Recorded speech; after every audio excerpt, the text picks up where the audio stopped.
90% of what we call spirituality, to me, actually serves the dream state rather than serves waking up from the dream state.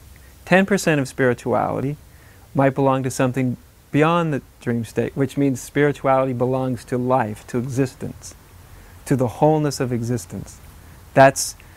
So spirituality and life and everything else, it's the same thing.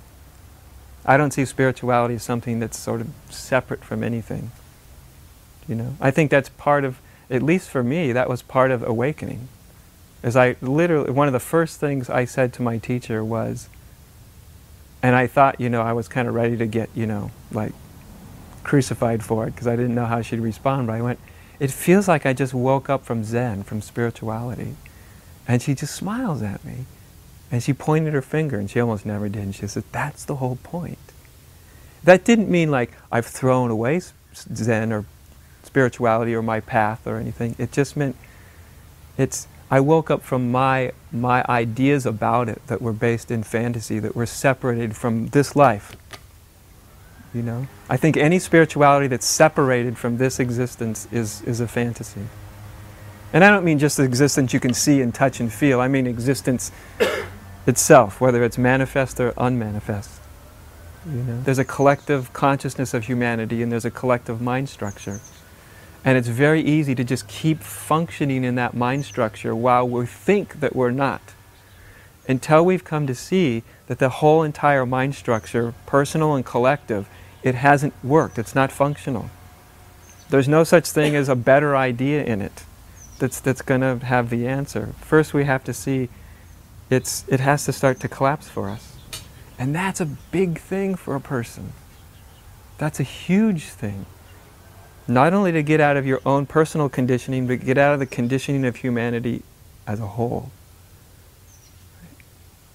And this is what I find, this is where one comes up against fear, because when your consciousness starts to get to that place, what you feel like is you're leaving it all behind, right? I'm leaving the consciousness of humanity, but when you get there, what it feels like is I'm leaving the view that everybody agrees upon, that I've known my whole life, that we all function, I'm leaving that behind.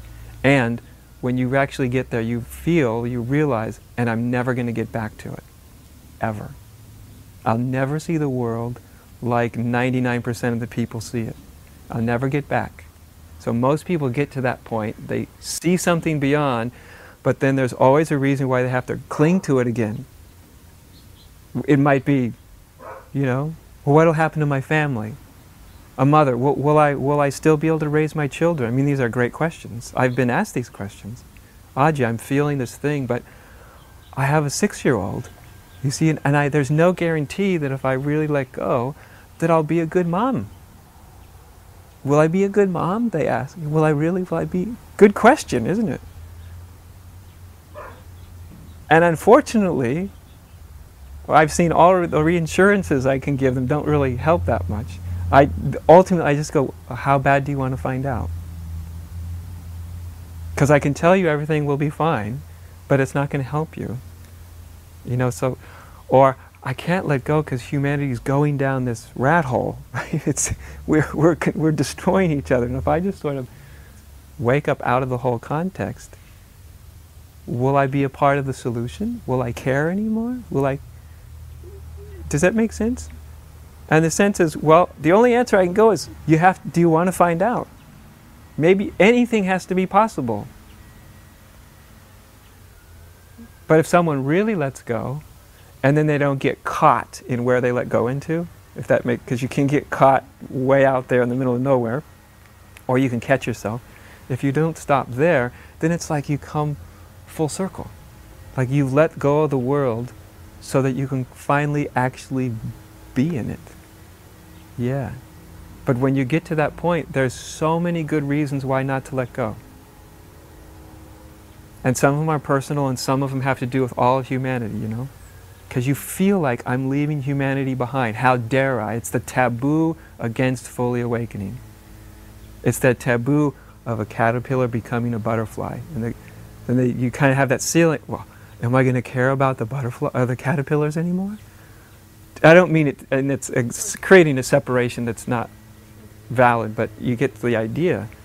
And it's sort of like, you know, leaving your clan.